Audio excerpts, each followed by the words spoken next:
এই গরমে স্কিনকে র্যাশমুক্ত, ব্রণমুক্ত এবং ট্যানমুক্ত রাখার জন্য আমি প্রতিদিন বা একদিন ছাড়া ছাড়া দুধের সাথে চালের গুঁড়ো মিশিয়ে 2 থেকে 3 মিনিট হালকা হাতে রাব করি। নিয়ে ভালো করে স্কিনটাকে ক্লিন করে নিই। তারপরে বেসনের মধ্যে দুধ এবং মধু মিশিয়ে একটা ফেস প্যাক বানিয়ে পুরো মুখে প্রলেপ লাগিয়ে 20 মিনিট অপেক্ষা করি এবং তারপরে নর্মাল জল দিয়ে ধুয়ে নিই এবং তারপরে পছন্দ মতন ক্রিম মেখে নিই। তোমরাও যদি এই স্টেপগুলো ফলো করো, গরমেও কিন্তু তোমাদের স্কিন একদম ফর্সা, চকচকে এবং ট্যানমুক্ত থাকবে, কোনো র্যাশ হবে না, ব্রণ হবে না।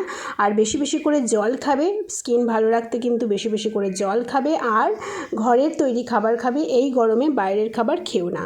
ভালো থেকো, সুস্থ থেকো। আর আমার এই ভিডিওটা ভালো লাগলে লাইক, সাবস্ক্রাইব করো, সাথে থেকো। সুস্থ থেকো। Tata, bye bye. গরমে আবার বলছি বেশি করে জল খাও।